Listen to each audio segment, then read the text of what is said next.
Good morning, Devils fans. It is July 21st, and we finally got some media availability, this time from Colin Miller and Tomas Nosek. Still nothing from Fitzy, from what I'm hearing.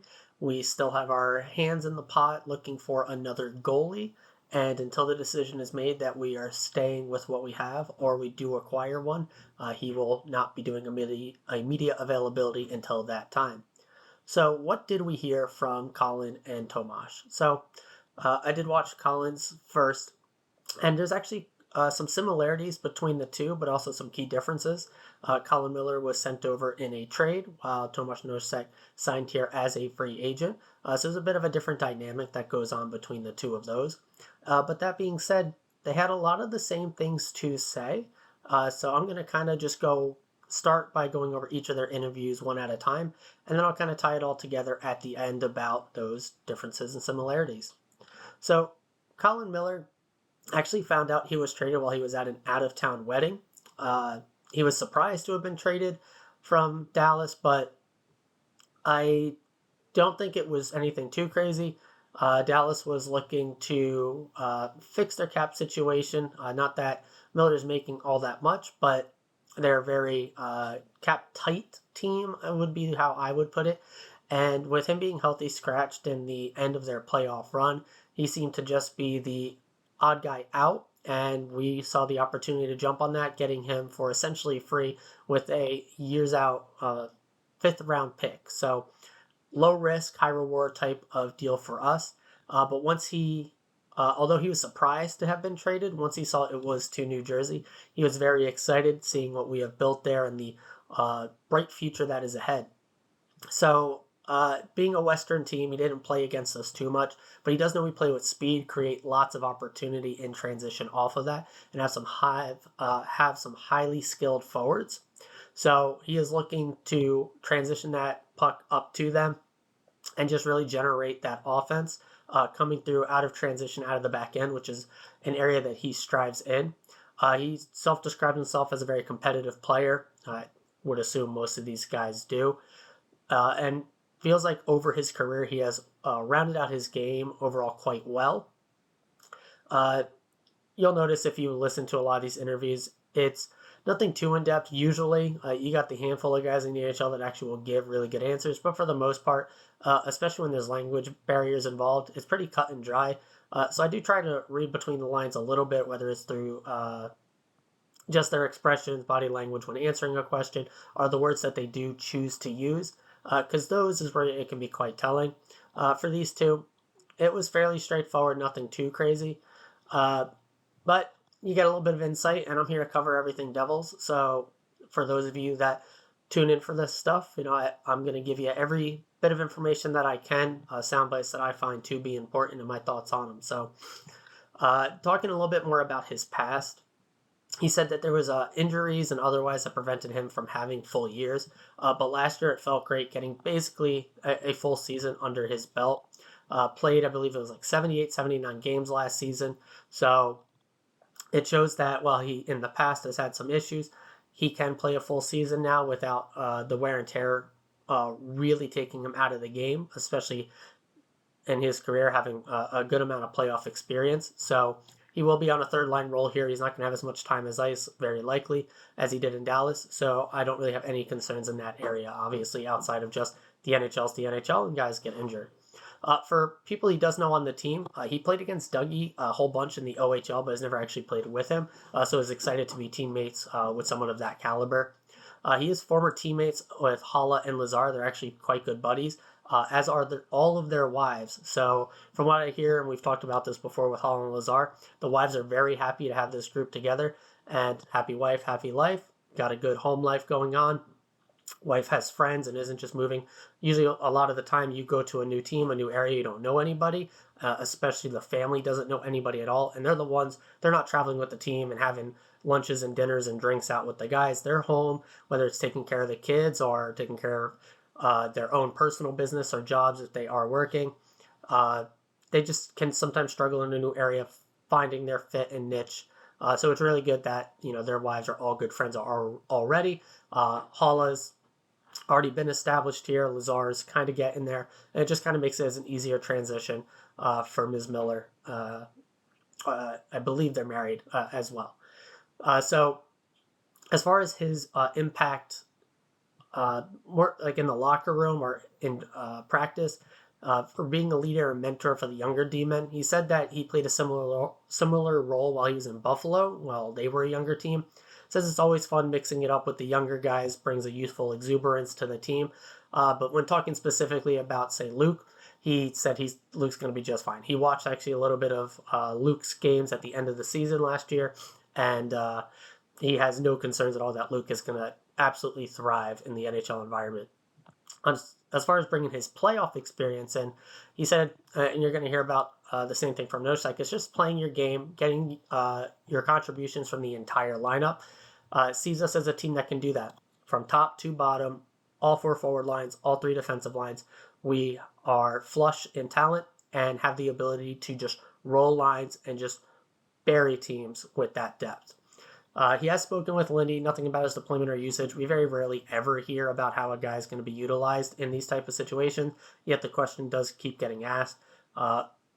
So we'll see. I think it's pretty straightforward where he's going to fit in this lineup. So I don't know if Lindy will throw one of his curveballs at us, but he seems like a very in his role kind of guy. We're not going to use him outside of that. For his number, he was wearing 6. He will now be 24, Ty Smith's former number. So he said the reason for that is he just has a draw towards the number 6, 2 + 4, 6. Straightforward stuff. You know, hockey guys can be weird with the numbers, some guys more so than others, but that's his superstition that he likes to keep with. So 6 is a great number. I personally think that maybe one day that number ends up in our Ring of Honor if they do ever decide to keep expanding that, because Andy Green was a pivotal part even in those drier years here, and I think he deserves that recognition as one of our former captains. But 6 is was a great number here. Marino has it now, and now 24 with Miller. Last thing he really did was gave some shout outs to Siegenthaler and Marino. He thought they might have been underrated, in the past, but have kind of become standouts and taken those next steps. He's really looking forward to playing with this fun deep core, which I don't see how you can argue that. There is a wealth of defensive and offensive talent across the board. So no matter what type of pairing he's playing on, he's going to be playing with a skilled guy. From there, I got into Tomas Nosek's interview.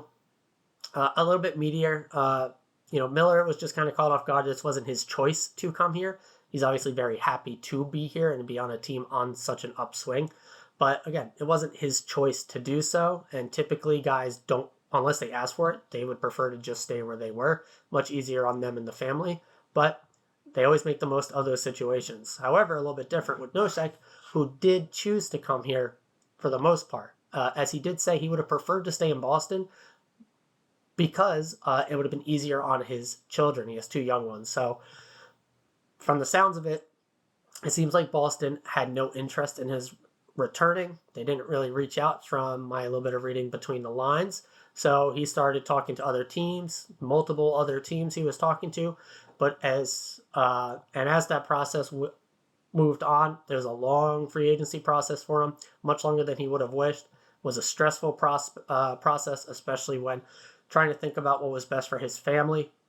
Again, that number one reason was what was going to be best for his kids, but also finding a good team to play on. So as soon as we came in and made an offer, we instantly moved to the top of his list. Those are his words, not mine. Part of that process was actually Patrick Elias giving him a call during that decision-making process, which he said made a very positive impact on helping him make his choice and solidifying his decision to come to New Jersey. He does know a little of Andre Palat. They are countrymen, but has never actually met Vitek. He thinks very highly of both of them and is very excited to have a couple of countrymen to be able to speak with, hang out with off the ice, and just help him get acclimated to the area. He does say at his age now, being an older guy, that really all you think about at this stage in your career is winning and wanting to win, and that also factored into wanting to come to Jersey compared to some of the other teams he was talking to. For his game, he describes it as a two-way game, strengths being face-off and penalty killing, which we discussed yesterday.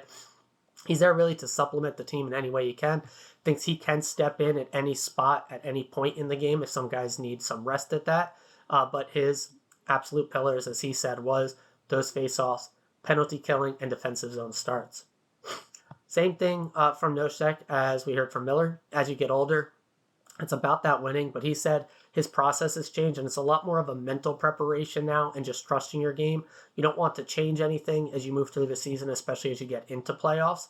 It's just being prepared and mentally checking into your personal game as well as the team game. He said part of the issue in Boston for playoffs was they weren't mentally all there. They didn't stick with their game. It doesn't matter if it's preseason, regular season, or playoffs.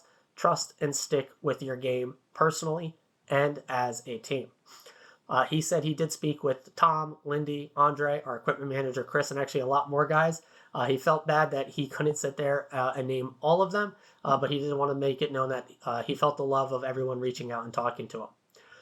For that playoff depth, he reiterated what we had already heard from Miller.